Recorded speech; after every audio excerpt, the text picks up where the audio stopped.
Welcome to another episode of the A-List Movie Club. I am your host, the Game Changer, Wes Truth. And with me, as always, are Dominic and John. How's it going tonight, guys? Good. Good. All right. And of course, this is the show where each week a different one of us picks a movie for the others to check out. This time it was John's turn. Why don't you tell everybody about what you picked?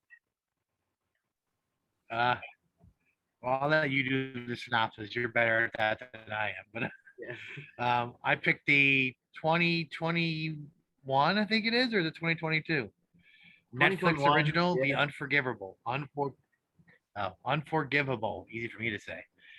A woman is released from prison after serving a sentence for a violent crime and re-enters a society that refuses to forgive her past. It's directed by Nora Finchite. No clue who that is. I think this is only her second film, and I don't remember what her first film was. I guess I'll start. Okay. I liked it more than I thought I was gonna. It was kind of, to me, it seemed like a very dark kind of movie. It wasn't a feel-good movie at all, basically. I thought the acting was fine. Vincent D'Onofrio is one of the world's most underappreciated actors. I think overrated. No, I love Vincent D'Onofrio. Who played his wife in that? Viola Davis. Viola Davis. Okay, wonderful actress. Wonderful actress. And she got to screaming, so that's.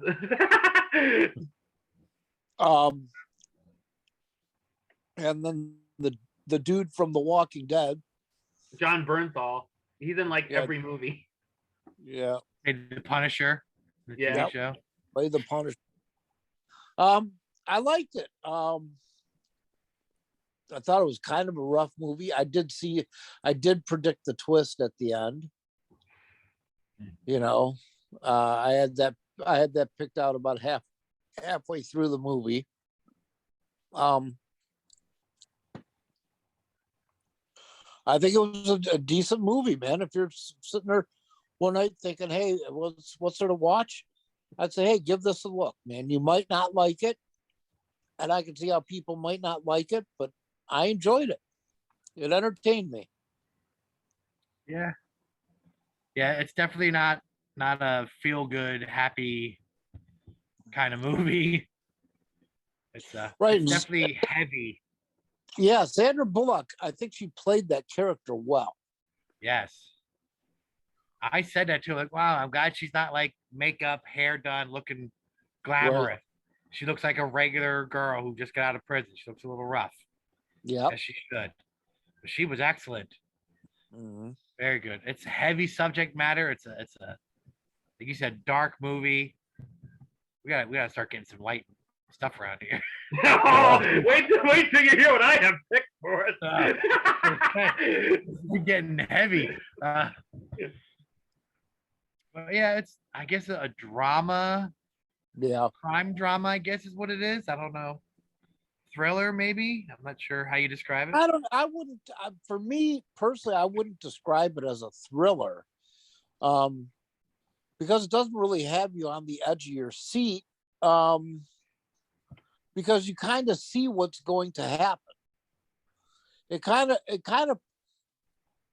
of lays its cards out like linearly, and you kind of see what's going to happen, but you still want to see how it develops to happen that way.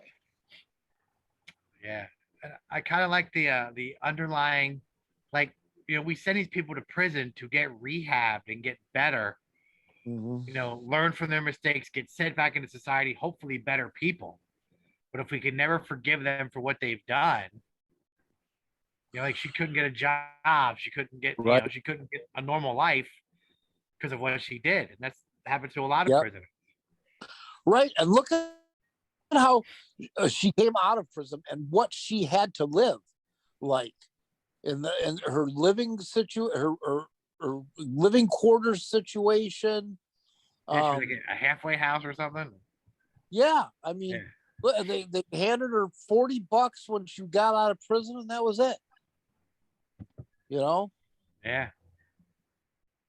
Happens all the time. I mean, they can't get jobs. Yep.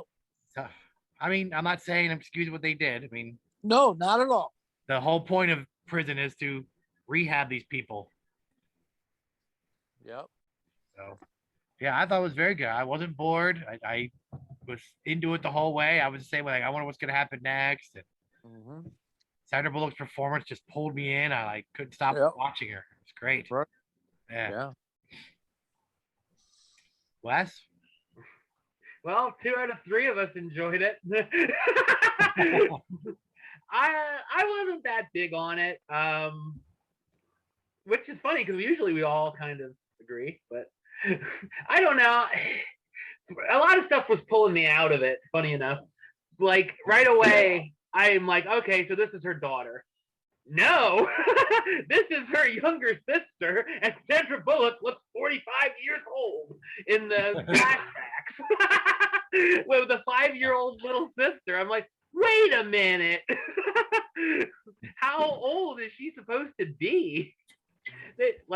I thought they could have at least de-aged her a little bit or something. But knowing how old Sandra Bullock is in real life, I was like, okay, I'm not buying that right off the bat. But maybe they got a or something.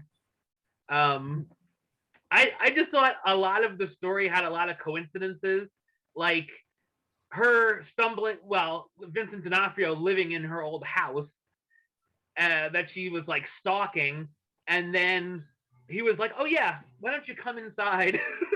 I'm like, okay, yeah, let's let some creepy lady standing outside in our house with our kids.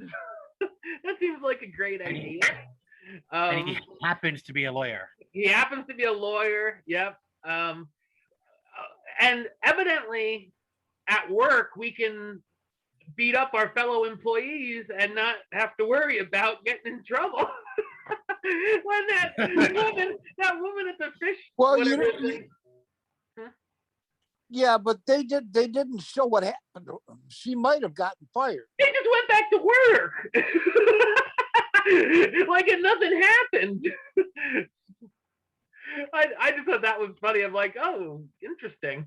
I don't know. I thought it started out okay enough, and then I thought it became more convoluted than it had to. Like those brothers trying to get revenge felt random for their and then they try to kidnap the sister and stuff like that. I'm like, oh god, this feels like a rated R Lifetime movie to me. I thought that random relationship with John Bernthal was wasted and kind of goes nowhere, that whole storyline. And you cast Viola Davis to be like an Uber driver, basically, in this movie. It's like, why was she not have more of a role? And was she friends with the director or something that she even took this role? It's like, why is she even in this? I don't know. The twist was okay, I thought. But John, are you there? Yeah, I'm here. Okay, because you had frozen on me, so okay. No, I'm good. I thought a lot of the I have cookie cutter characters. I thought they could have done more with a lot of the characters, and you just didn't get it. I didn't like it. I thought it was a decent cast, but I didn't think they had a good script to work with. I just thought it was a meh for me. In other words. Well, you're obviously a Philistine. Yeah, because we have to agree on every movie we review. Do you have any trivia for this, John? Yeah, I got some. This movie was originally announced in 2010. Excuse me, with Angelina Jolie scheduled to play the Sandra Bullock part. And Christopher McQuarrie was supposed to write and direct. That name. And over the years, he directed one of the Mission Impossibles. Oh, that's probably why. And over the years, it bounced around between different stars and writers and directors and just sort of sat around in developmental hell.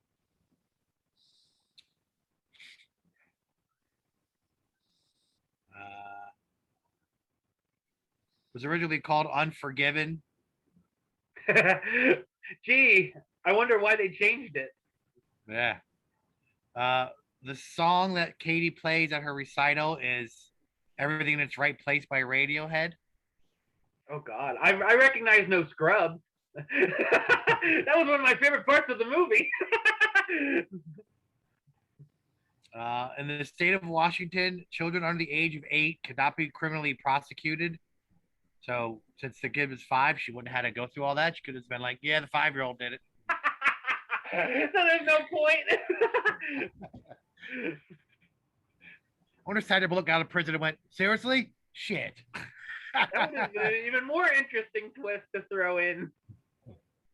I didn't have to go to prison for that little bitch? All right, that's it. Now I'll kill her. Yeah,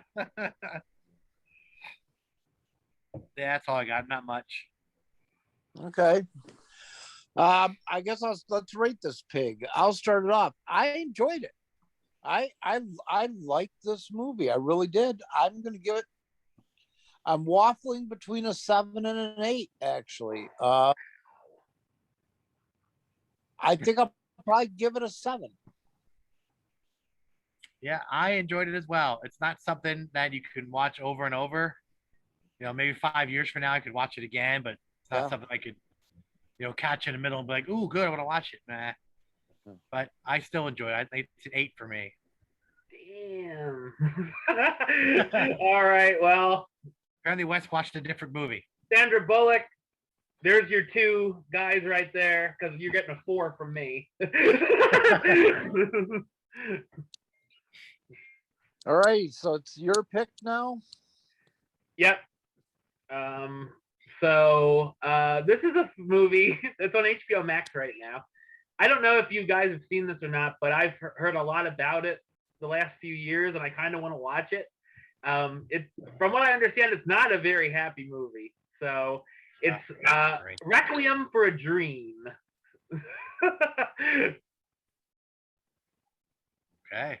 Is that the Darren Aronofsky? Yeah, Darren Aronofsky, for, of course, Black Swan and Mother. So that you can tell what you're in for there.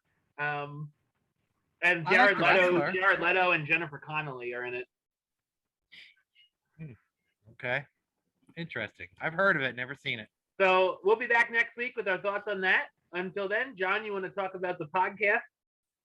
We Like Wrestling Podcast. It's a weekly podcast and YouTube show. We talk about any and everything wrestling related. We're working on a Royal Rumble tournament. If you've been listening, I think we're up to like 28 or 29 on that. We're getting there. We're on Spotify, Apple iTunes, wherever you find podcasts. We're on YouTube. We're on Instagram, Facebook, Twitter. We Like Wrestling Podcast. All right. And of course, for me, you can subscribe right here on YouTube, youtube.com/westside515.